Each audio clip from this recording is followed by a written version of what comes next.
In 1964, in Italy, in Rome, they had been having a string of American film companies coming around and saying, we record a Roman epic, or at least, yes, just after World War II they started doing that.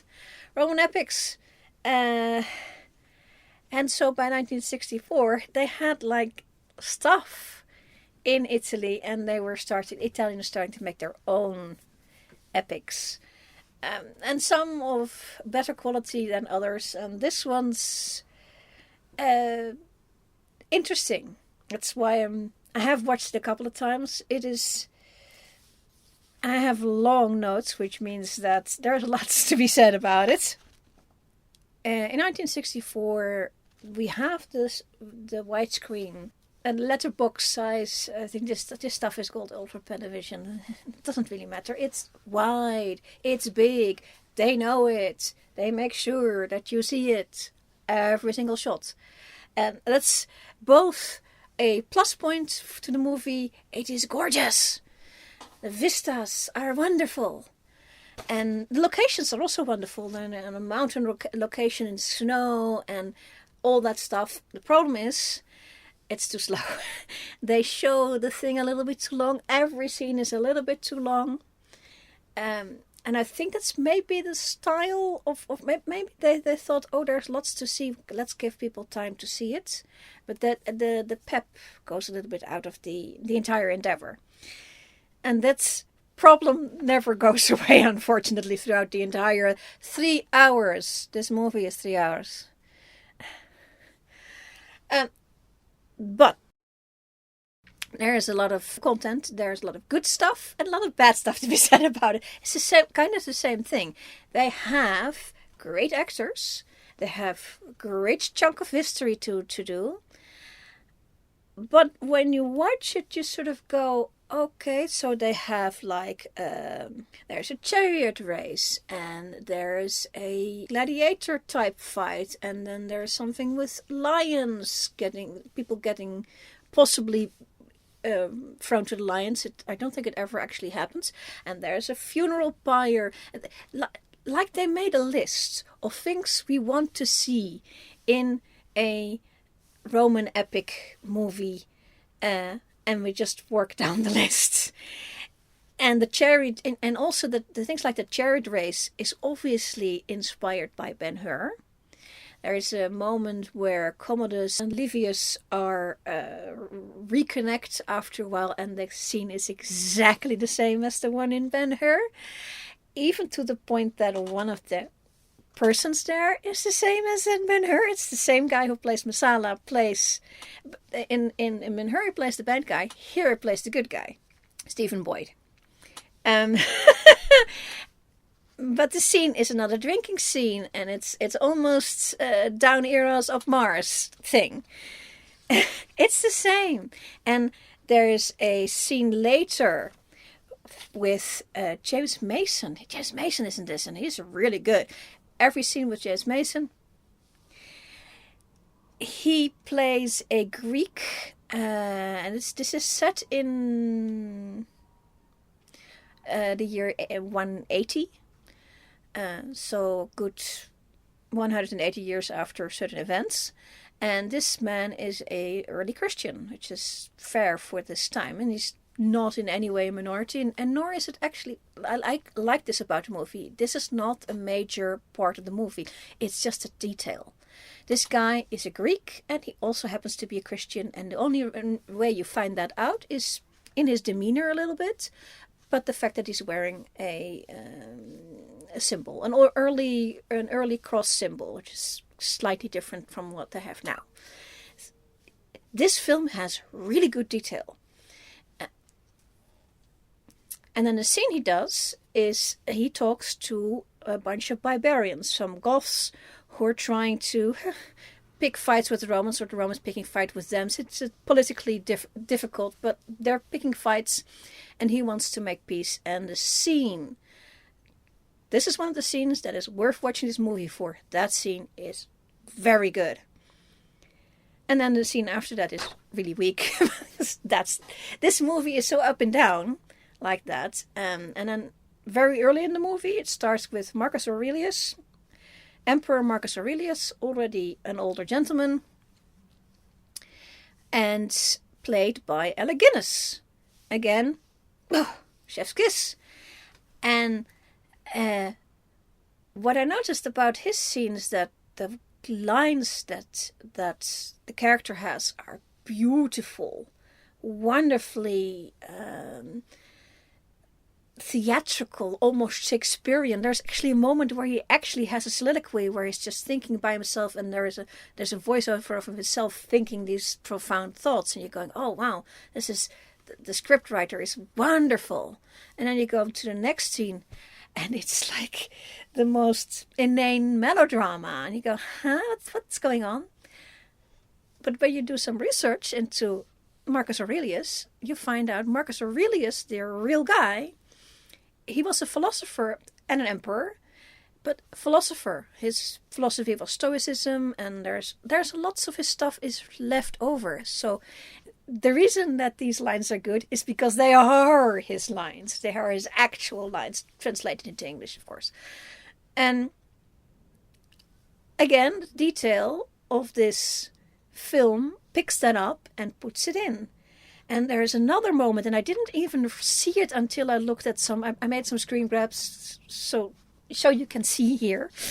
And I looked up, see if, hey, what is my quality? How did it work? And I was going, hey, it's quite late.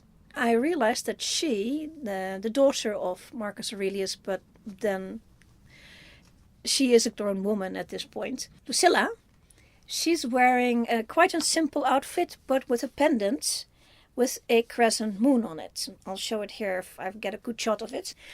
And I found out literally this week that these pendants, because Marcus Aurelius is also wearing a pendant, these pendants, these Romans would wear these pendants, they're actually meant for children, and a crescent moon donates a child, and the guys wore something else. And so this wearing of this pendant is very, and again, detail. Very good. Love it. Good detail.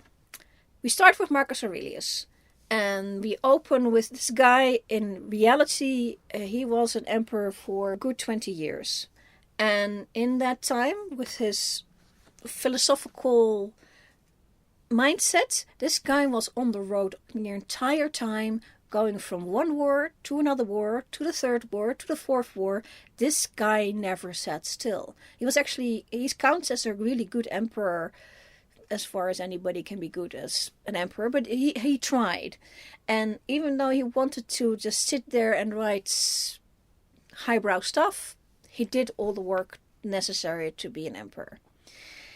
We come into the story at the point where he's not going to be coming home. He's going to die. And he will die pretty soon. And his son, Commodus, who is played by Christopher Plummer, who is, of course, the nearly 30-something gentleman. Commodus was 15 at this moment, where he's called out to the boonies to come and see his dad, and dad's going to be dying. Commodus, in history, you've heard of Nero, you've heard of Caligula. People haven't heard so much of Commodus, but he's in the same ballpark. In fact, the people who lived in the time of Commodus said he's worse than Nero. So that should give you some idea of how wrong this went afterwards. And Marcus Aurelius realizes that his son is not the best choice, and in this plot, he wants to pass the emperorship on to Livius, our main gentleman. And there's a whole subplot going on with that. The practical problem with it is that this guy does not exist in history. So if you go for, we were doing a historical movie about historical events. When you do look at this period, there is no young gentleman who can be a hero in this entire story. There is nothing but old geezers and villains and one lady. You never get more than one lady. But it's Sophia Loren, so that's in this case not so bad, but only one lady. So there is no central gentleman character you can make a hero. What are you going to do? So they made somebody up. So the name is, on the IMDb is actually only listed as Livius, but he's Livius Verus, which is actually a variation on Lucius Verus, who was the adoptive brother of Marcus Aurelius, but that's the other way around. Marcus Aurelius was the adoptive brother of this guy. This guy's father adopted Marcus Aurelius into their family, and then these two became co-emperors. Very interestingly. Of course, this guy already died before our story starts, so he disappears. But he's also, in actual history, the one who was married to Lucilla. And so when our story in the film starts, she is unmarried, and they're thinking about, well, she's doing a dance with Verulus, and there is no, okay, but that's where you get your melodrama, your very tepid melodrama. And I was going, Sophia Loren is a really good actress. She should be. And I've seen Stephen Boyd as Messala, and I've seen him in one other thing. And in Messala, as Messala in Ben-Hur, he was good. In the other thing, he was medium, but everybody was medium in that. I think that was the point of that thing. So, and here he's tepid. And so is Sophia Loren. I'm going, what? After I just heard Marcus Aurelius doing beautiful lines, they're doing a soppy melodrama, blah, and I was going, oh my God. I mean, I'm enjoying the vista, but oh my God, why? In history, we kind of know which emperor has been murdered and which one hasn't, and Marcus Aurelius is actually on the list of not murdered, just died of natural causes. And this film makes it a murder. So going, it's something complicated with an apple and poison and a blade, poisoned on one side but not on the other. And they asked Mel Ferrer to play the the blind guy. It's just, he's a big star at this point. Why is he? I think he probably was just there and they slotted him in or something like that. I don't know. They have so many great stars in this, and they don't make best use of everyone. So Marcus Aurelius is suddenly dead, and he didn't have time to point out Livius as the heir. So Commodus takes up the mantle. In this version, he doesn't know that the murder happened. It happened outside of him. But in history, it never happened at all. So, and then we have young Christopher Plummer as Commodus, and as well thought out, wise as Marcus Aurelius was, Commodus is going to do the opposite, and he starts making a mess real fast. The film goes from scene to scene to scene, and like I said, some of the scenes are really good and some of them are really tepid. But the thing is the details. They do a scene where they show a decimation of how that goes. Like it doesn't really matter, but they show these things. And the funeral pyre of Marcus Aurelius, big funeral. They show a gymnasium in action, and baths and so many different things, and the physicality of a lot of the scenery.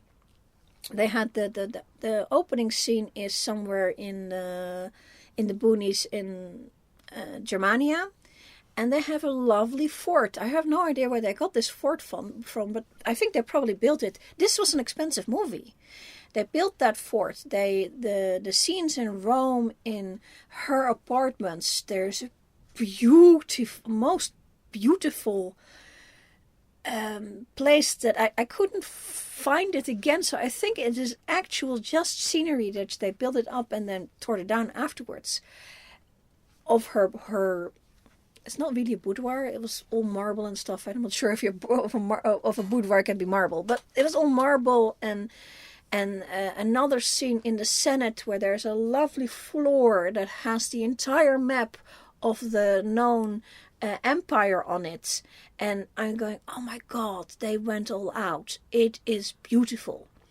But the film is based on, as far as it actually is listed, there is a book called The History of the Decline and Fall of the Roman Empire, which was written in the 19th century, which is actually a set of books. I know it's a set of books, which I was not going to read for this film, sorry. It's 19th century history. It's going to be dry as dirt. But the advantage for the film is that it's out of copyright, so they could use it. The disadvantage for the film is that it's the 19th century idea of this, and the author had a very definite idea of why did the Roman Empire fall, because the Roman Empire doesn't fall until the year nearly 400, 390 or something like that. So that's many years from here. That's 200 years from this point. Why start here? But he says this is when the disillusionment happened. This is why disillusionment happened. And we have, before Marcus Aurelius, we have like a couple of really good emperors like Trajan, and Hadrian. They were really good emperors who were good for expansion and good for Rome. And then Marcus Aurelius, who wasn't in any way bad for Rome. I don't think he expanded quite as much, but he tried to stabilize, which is almost more important. And then you get Commodus, and we go down the drain. And basically, from this point on, and I will talk about the history a little bit, the history after this about a little bit later. It will go down the drain, and goes to what they call the crisis of the 3rd century, which is year 200 to the year 300. So yeah, they're in trouble, and basically that's the reason for the disillusionment of the core of Rome, and therefore its slow decline. And something that comes up in the movie, but I think they didn't tell you quite clear enough, plague suddenly appears. And I did look into the history a little bit. It turns out that campaign that Lucius Verus was on, the one who was already dead before the story starts, he went on a campaign and brought back a disease of which he died, which is the plague.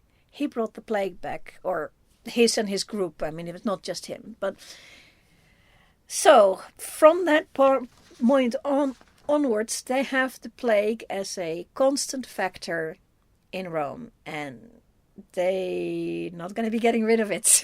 I can tell you that.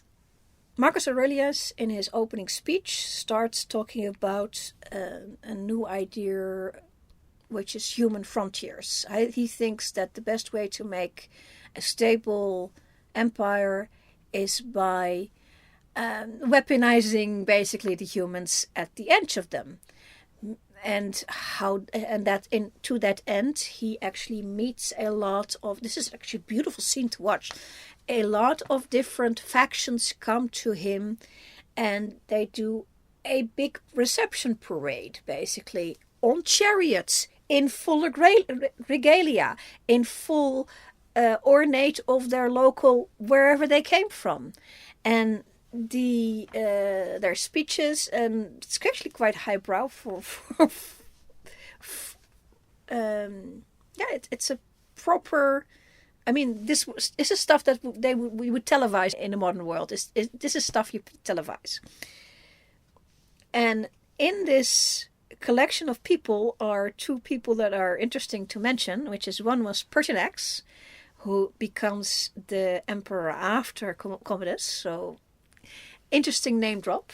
And another name drop is one Septimus Severus, also an emperor much later. And the interesting thing about Septimus Severus is that he is, when people look at on page, he says, oh, he's from Africa. So some people make him black. These people have done their research and know that, yes, he comes from Africa, but it's North Africa. And at that time in North Africa, they have Phoenicians live there, which are this sort of Middle Eastern type. So they made them the right type. He's a sort of Middle Eastern type, so a little bit olive skin and dark hair and clothes to match. He has a North African Phoenician style clothing. Editor Arwen here. So when I was looking through the screen grabs, I noticed this. I didn't see it when I was watching the movie, but it's here, and I need to talk about this. The choice of them to use a Shield of David, a Star of David, has to be explained. The symbol actually, historically, it doesn't really show up until about 150 CE as a decoration for Middle Eastern peoples, not specifically a Jewish nation. And basically it doesn't even become associated very directly with it until the Middle Ages.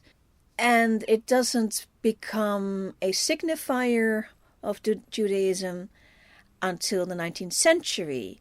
So having the symbol here is anachronistic and as such not correct, even though they're trying to shorthand in an idea for the empire to be diverse. And they do that with this, but they also do it with everybody wearing local garb and traditional clothing, non-Roman clothing. In reality, all these people would have been Romanized. I know that Septimus Severus was definitely Romanized. His mother was a Roman lady, and when he came up to be the emperor, everybody said, oh, it's too bad he was not born a Roman, but he is so Romanized, it's okay. So this guy was completely Romanized. And so the look that we see in this parade is not historically correct.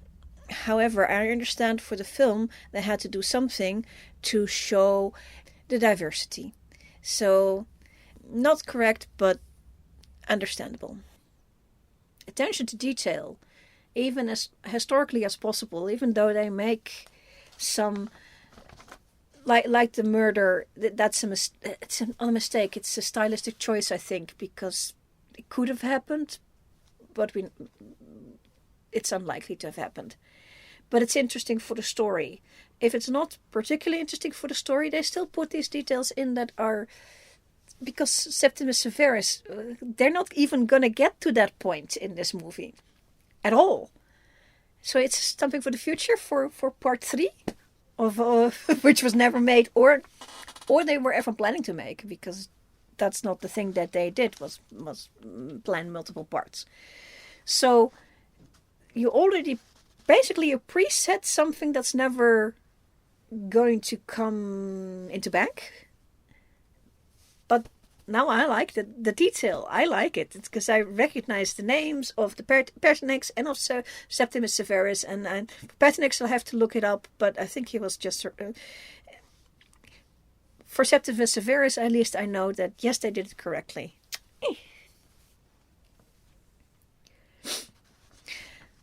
At the same speech, Marcus Aurelius talks about human frontiers, and he repeats it a couple of times later. And then Livius picks up this anthem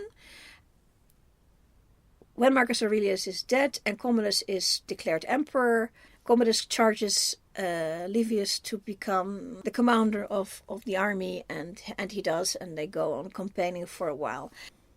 So in this book, 19th century book, I'm not sure, but we now know that one of the reasons that the Roman Empire fell has nothing to do with the Roman Empire as such. It has to do with a movement of peoples all the way to the east that were pushing against the people who are a little bit less to the east, and people were pushing each other off their land all the way to Europe, to where the Romans are.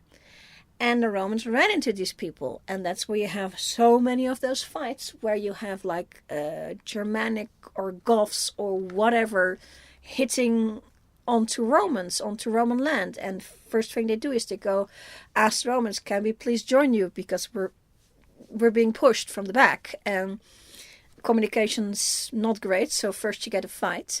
And that's what this is, one of these scenes is about, the ones with James Mason, where he mediates between the Roman army and these Germanic tribes, trying to find the middle ground. And the middle ground is for these Romans to say, yes, you can come, and then you station on our frontiers and keep out everybody else.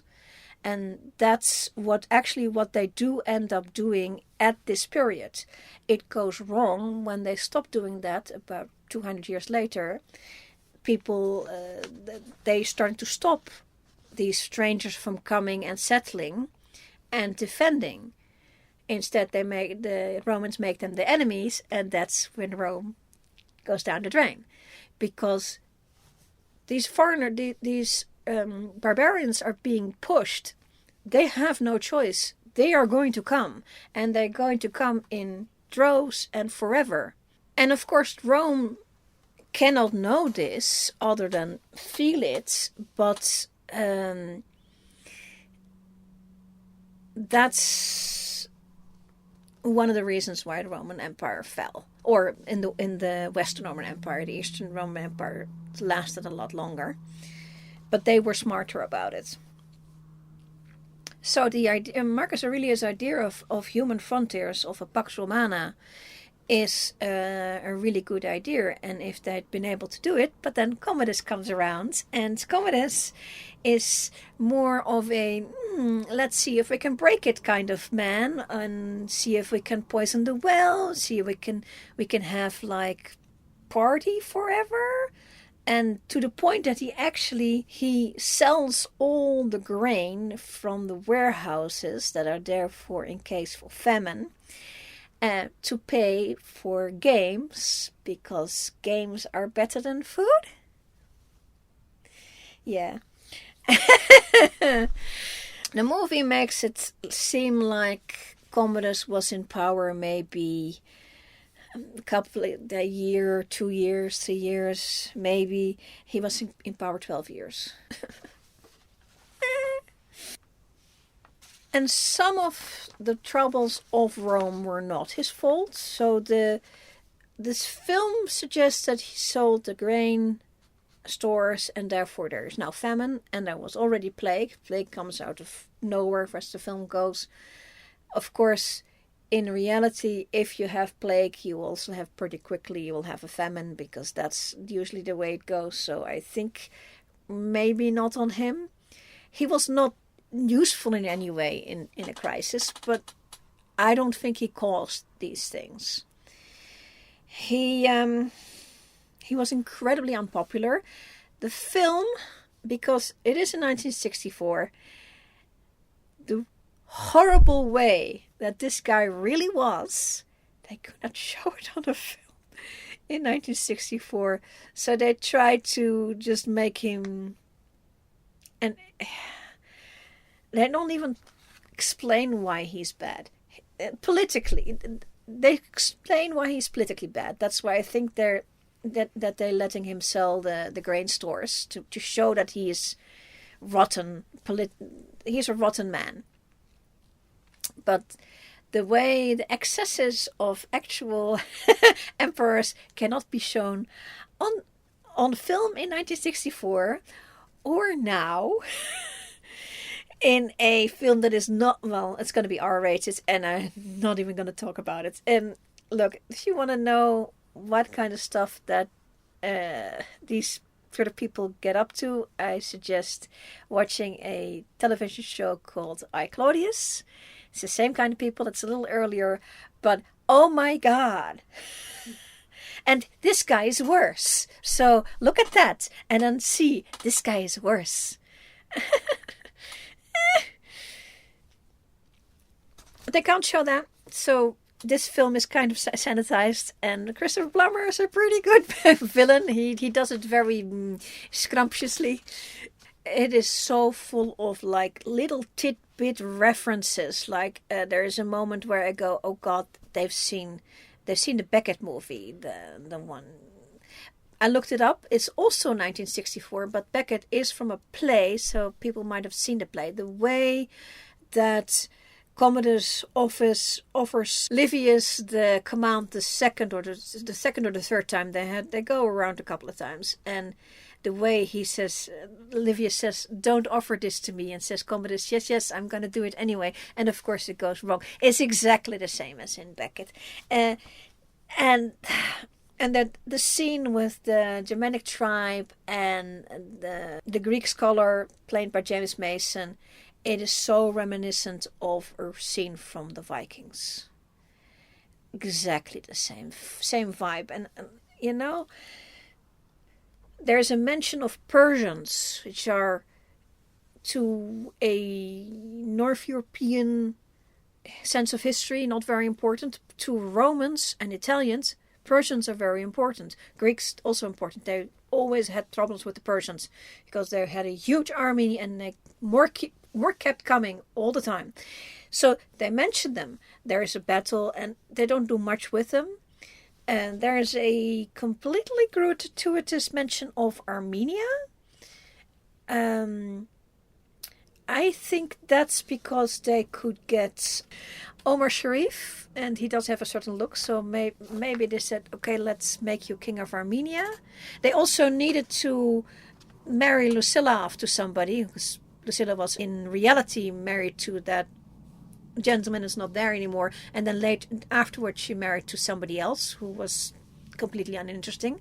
But king of Armenia with an army, played by Omar Sharif, very interesting, or possibly interesting. And so I think there's a lot of things on paper that should be interesting and that should be included, but I think actually don't all together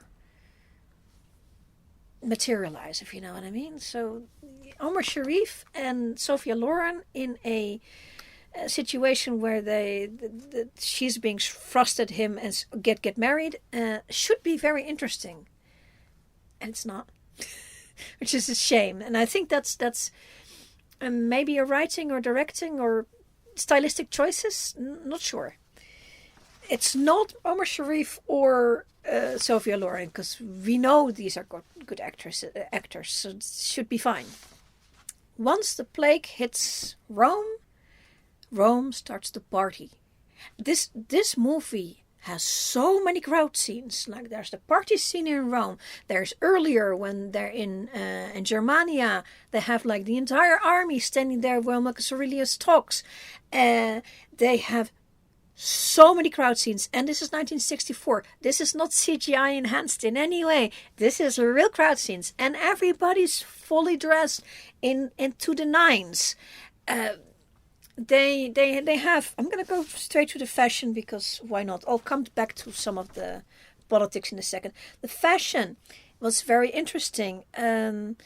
They picked for Marcus Aurelius, has a signature color. He's wearing white, which is actually correct on the whole, unless they had a job that makes you dirty or they were soldering, which also makes you dirty.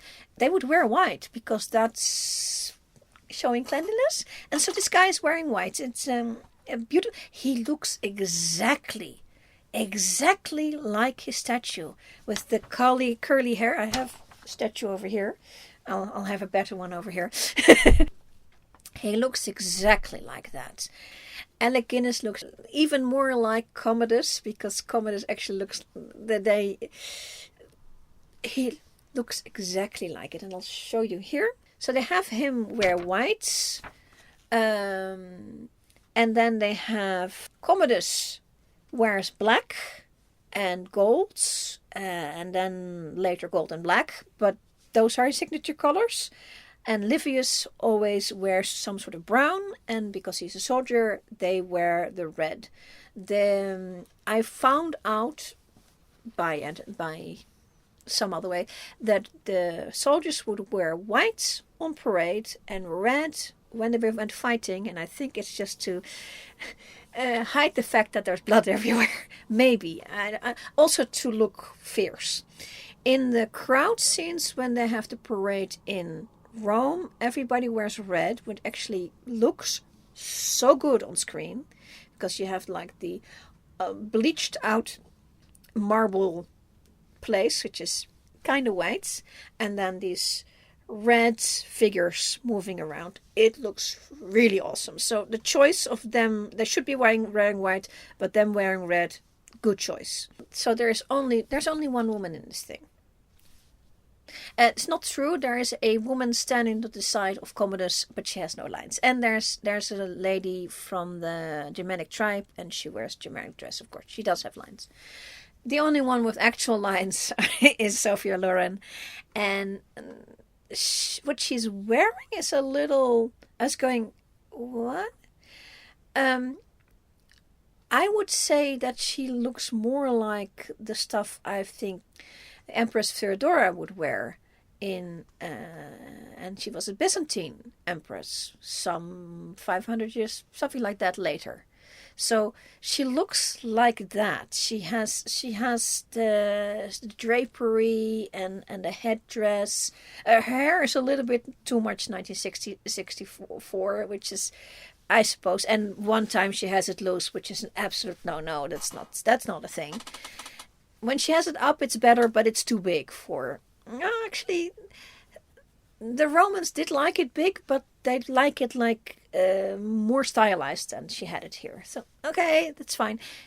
The dress, too Byzantine, I think. But some of the details was interesting. Like that pendant was really nice. But only one lady. I do appreciate that history is a story of men. I appreciate that. But one lady.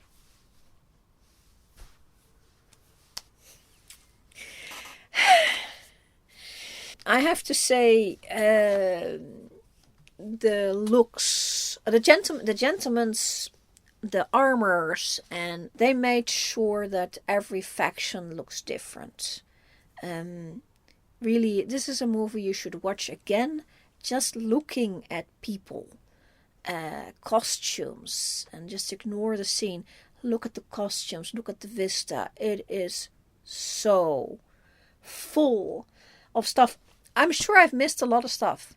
There's a scene in which when the famine has started, and I'm not quite sure where they came. Some of the events don't correlate to each other, but anyway, people arrive with a cart of bread and they're throwing around Italian breads, round, something that I'm sure the Romans would have had was these round breads, and them chucking stuff around and food, and yeah. So this is not a good movie, but it has moments where you go, oh my, it is worth seeing. They can't all be good. Cinematography is... Music is very 1964, but it was good. I enjoyed it. So for people who have been paying attention to what I was saying about the story of Marcus Aurelius and getting murdered, it's going and then the principal character being offered the command of the armies by Commodus, who was taken over, should sound familiar.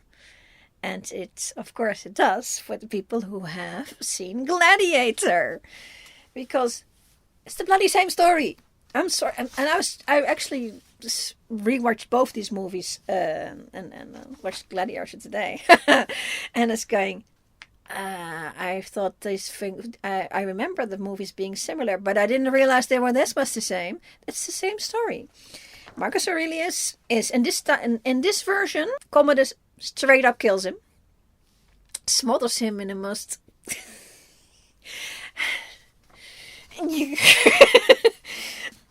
I have it written down here. Commodus is a creep. Ew. He is a creep. Because ew. He murders Marcus Aurelius. Our Livius character is called Maximus here because variation. He is different enough that he's not... It took me a while to figure out what he is, but at some point they actually say, they call him the Spaniard. He is a Spanish countryman. I don't understand why this guy is in the army, because, and on the whole, you joined the army because you don't have anything else. And this guy has a farm and a wife and a child. And what the fuck is he doing in the army? That's weird. So I think that's just straight up wrong. Yeah, people became legionnaires so that they would be awarded a farm in Spain. Yes, that was literally a thing in the post year zero. Yeah. So, but you didn't get that until 20 years of service. And so if he wouldn't have had a wife and a child living at the farm, he would literally at 40 years old, or 35 probably, he would start the farm. Exactly, and so even if he had done a term of service and then this is his second term of service, but there's no talk of that. This is straight up weird.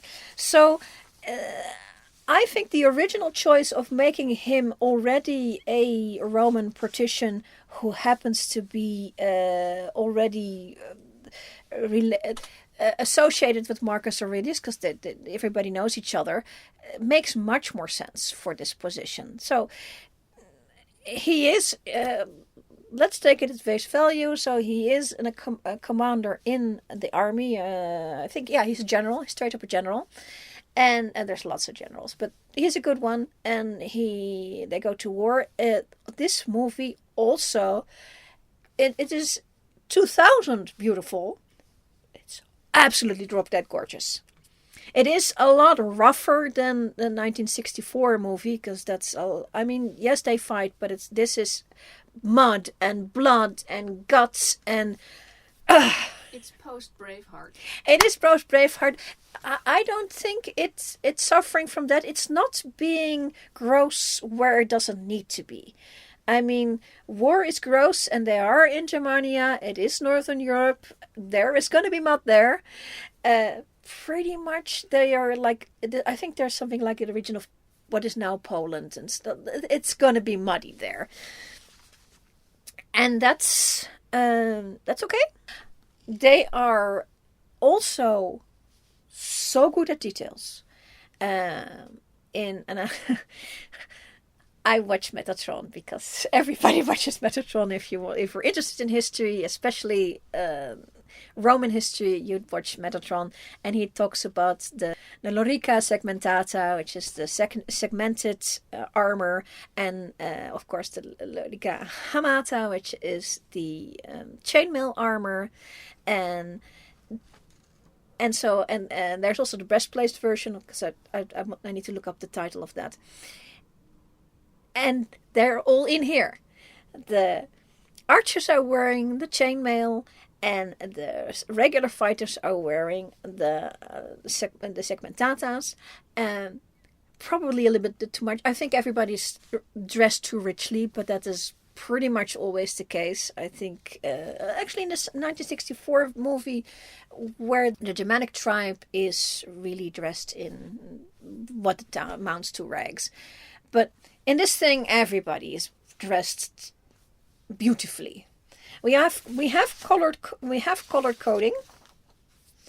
Again, Marcus Aurelius is wearing whites, and he also wears an amulet, just like in the original one.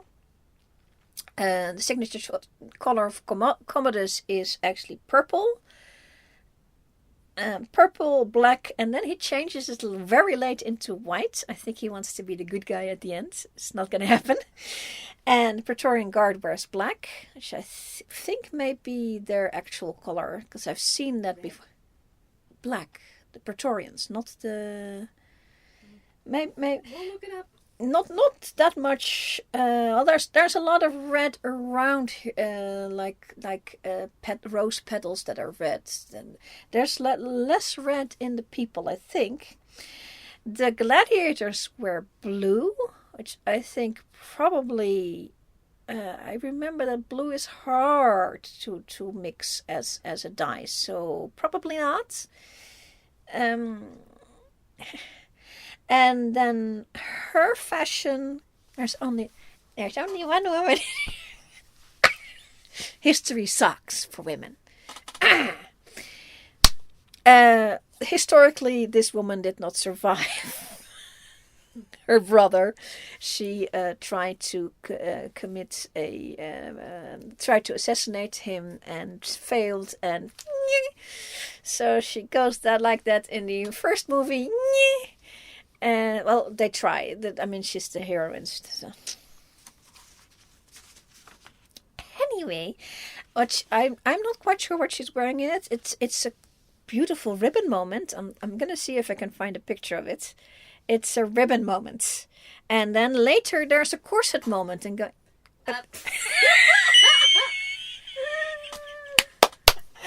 I think the actress might have thought, this ribbon moment is really not doing it for me.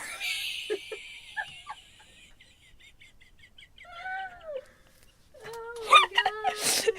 She's wonderful. The actress is wonderful, by the way. Let me look her up. Connie Nielsen. I don't think I ever saw her in anything else.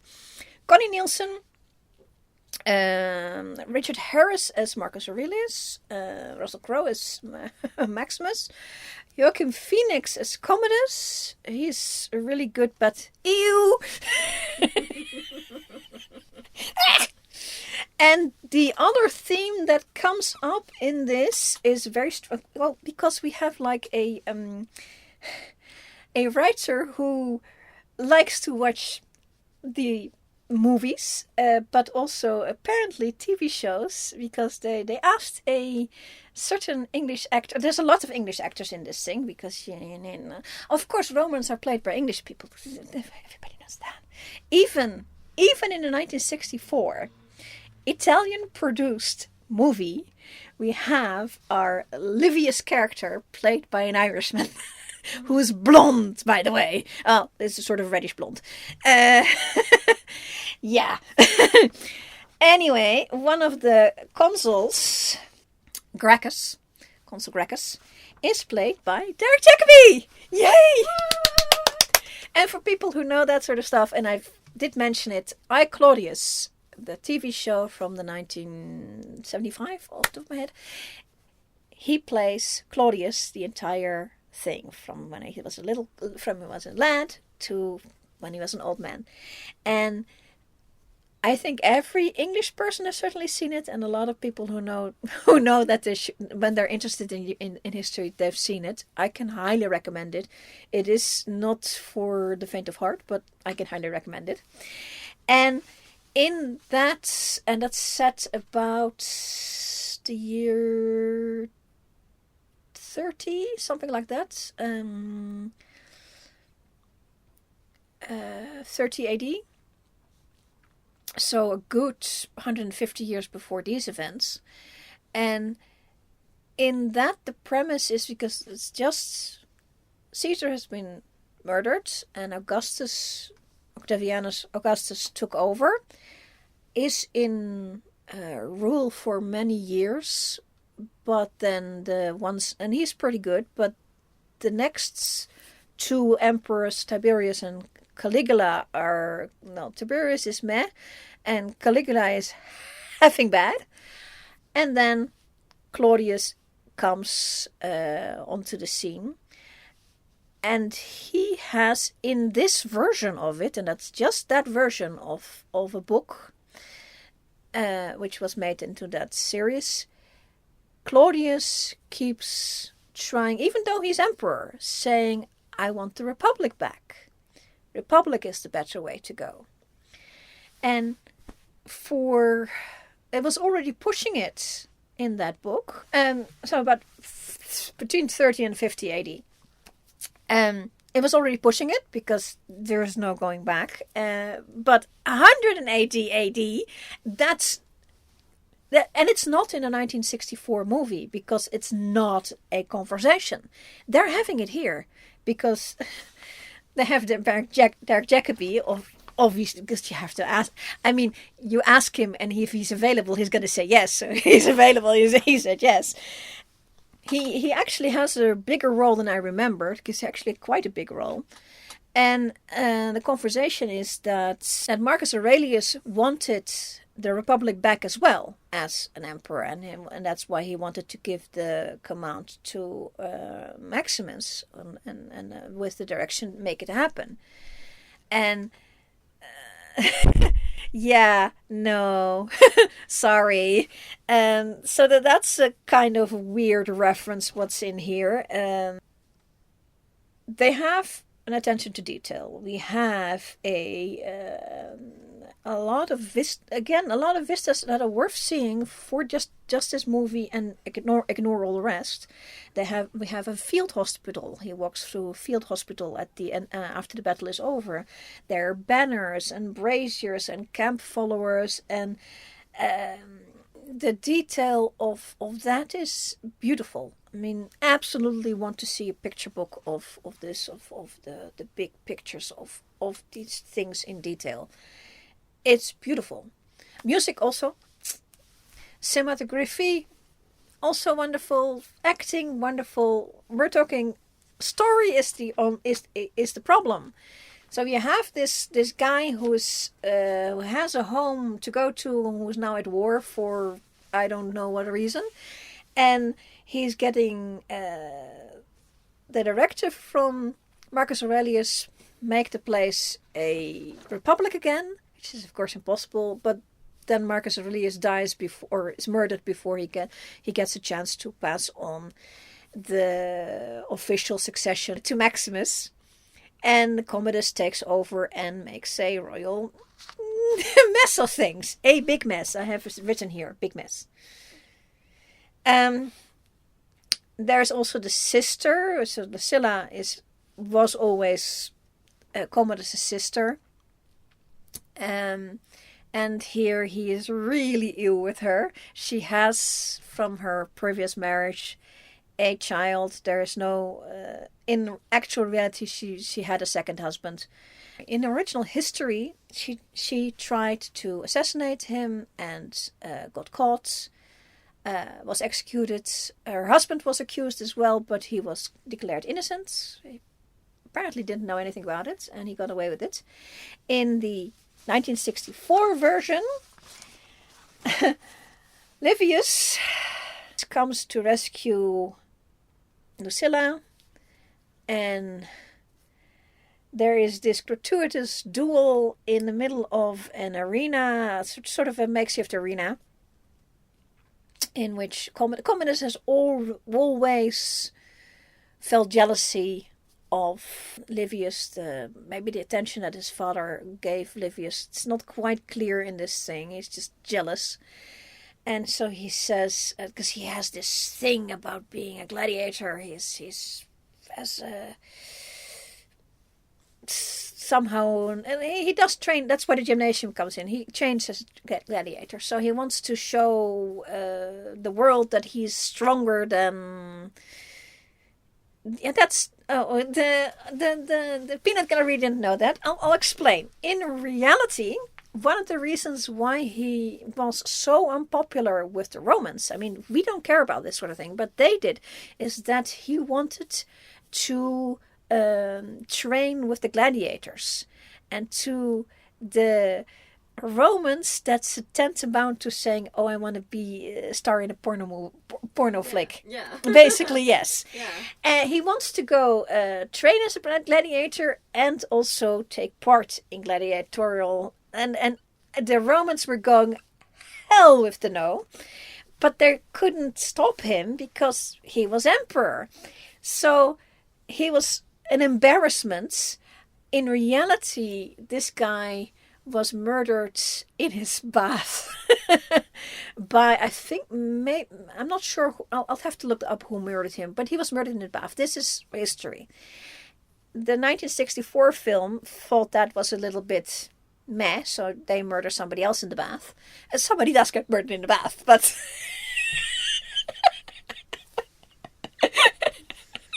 Peanut gallery's pulling a face.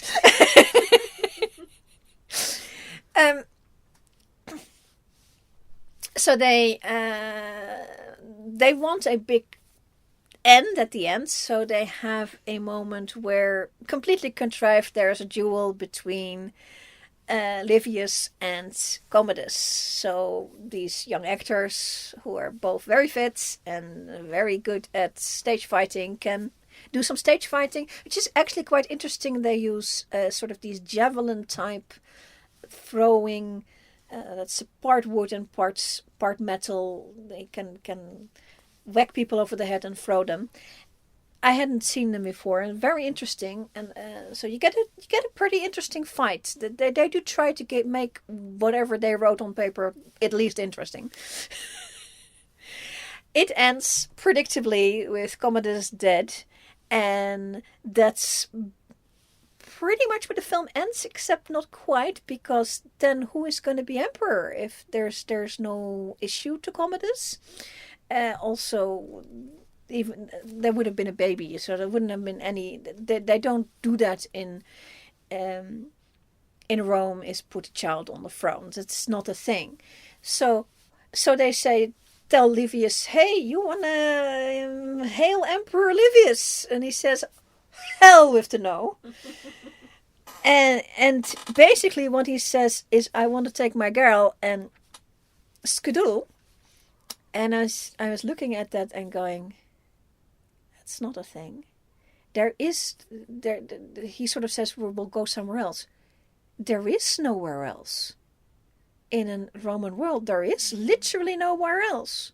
So that's not, they made that wrong, that there's no.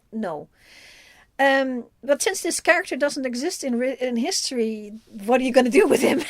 And the girl was already murdered by that for many years already. She didn't survive her own father for more than 2 years.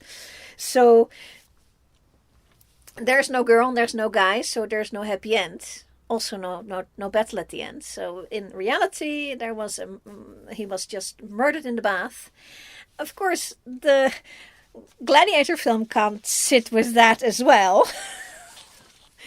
So they wanted that same battle, which they get at the end. They get another battle between, completely gratuitous, I written it down, gratuitous battle duel between Commodus and Maximus at the end. You know, I'm not going to say, please go write your own script, because the Gladiator script, there's a lot of other stuff about himself. It is not the same script as such, word for word, or even event for event. But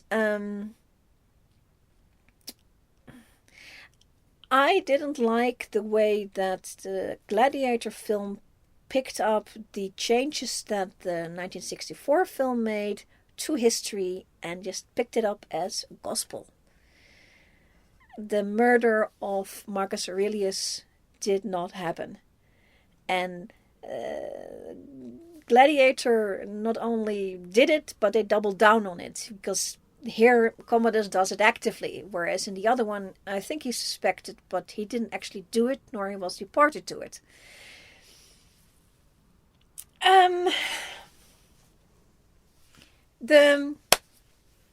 The fact that you have like an enormous list of really good actors, and even music and cinematography and even knowledge of history in details,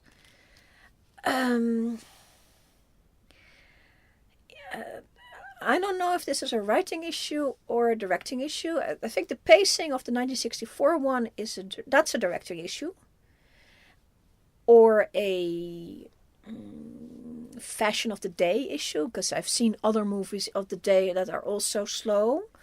So that may be a thing. And now it comes across as, oh, that's a little slow. A little faster cutting would be nice. But that's not a question of the melodrama. The melodrama was really meh. And I thought some of the melodrama elements in Gladiator was also not the best. Overall, the entire level of scenes is much better than in 1964. 1964 is very up and down, really great and really meh. Whereas Gladiator is mostly pretty good and better. That's what it is. Where it goes to Roman movies, I really like the ones that tell a good story. And for me, things like The Robe and Cleopatra, such things, they actually tell a cohesive story about a person that's going through all sorts of stuff, and that is imperative because of the Roman Empire being the only world around them that they can live in. So, would you say that these two movies actually miss like that heartfelt story of that person going through something? No, it's about Maximus, but the problem with his story is, I think it is in Gladiator, the story is too simple. And I think that they think, okay, let's keep his story pretty simple.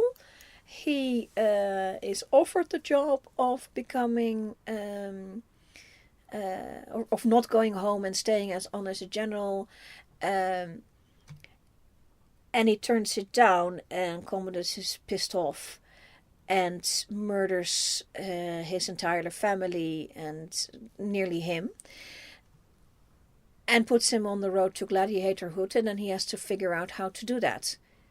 But that's it. He has to figure out how to do that, and now he has a reason to come after Commodus. And it's very reminiscent of like kung fu movies of Hong Kong, where honorable teacher is murdered and now we have to commit revenge. You know, that's a very basic plot. So your answer to your question is no, I don't think this plot is good enough. I even think that as much as a big mess that this 1964 thing was, the plot was better for the reasoning for Livius to do what he was doing, because he was politically placed in that position. That's what he was. His family put him there, and he now has to deal with it. It is a better plot. It's a more natural plot. And the Gladiator is very contrived. I think Maximus, why he's there is contrived, because he shouldn't be there. He should be at home. and then him surviving getting killed, nearly getting killed. He did do it himself, but you know, and then it's very contrived.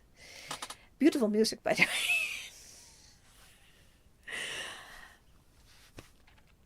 way. The last thing I wanted to mention is that, of course, there is a Gladiator II coming. I haven't seen it yet because it's not been out yet. I hope to get this review out before it comes out. This is why I'm doing this review, because I'm going, oh God. And I did see the trailer, and I want to talk about the trailer a little bit, because I already saw it is the Marcus Aurelius was emperor. On the whole, these emperors hardly ever were succeeded by their children.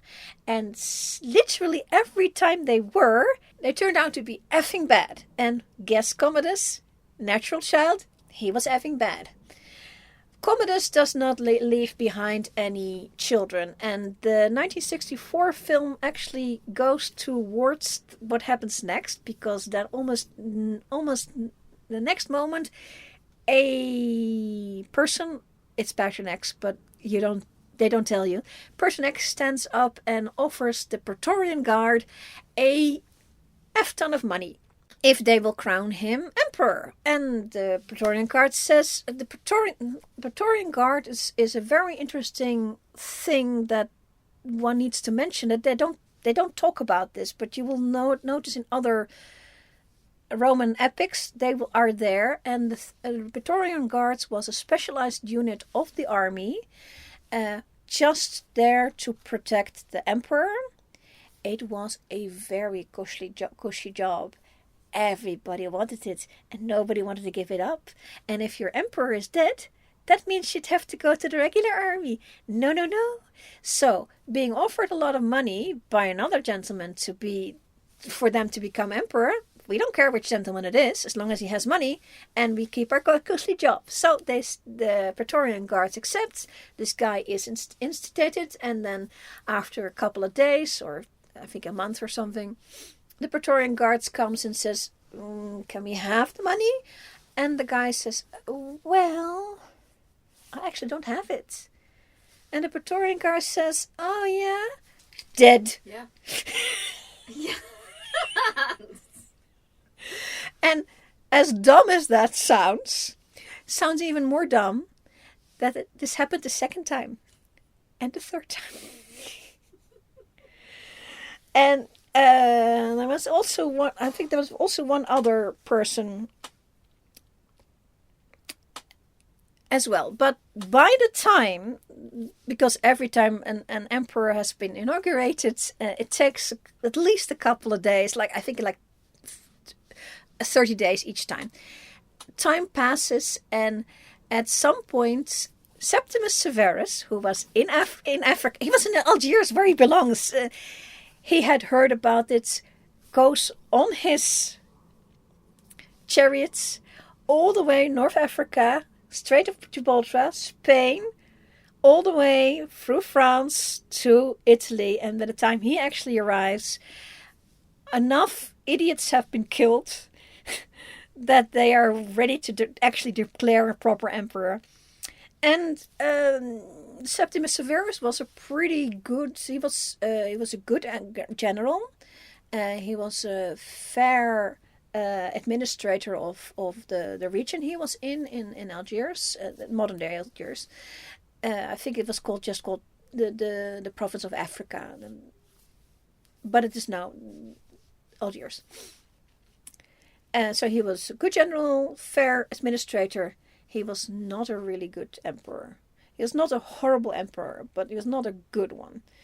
And he left. He had two kids come with him from Algiers. Two pretty nice kids. But the moment they hit Rome,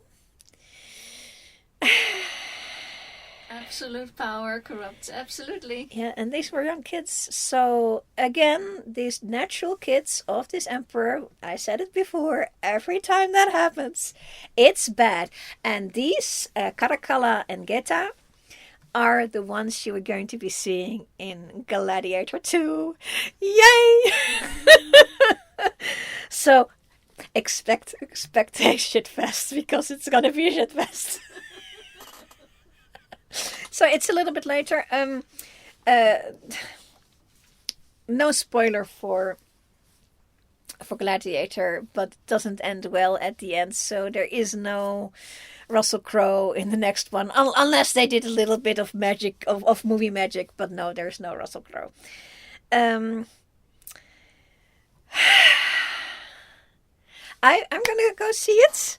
We'll probably do a review about it. The peanut gallery cannot come. The peanut gallery would walk out of the movies before the beginning titles. Yeah, I hope it's going to be good, because the same director also made Napoleon, and the peanut gallery did walk out of that one, and I nearly did. So it's going to be rough. I think that's 1964 version worth seeing. Gladiator, up to you, to worth seeing. And that's my opinion, and I'm sticking to it.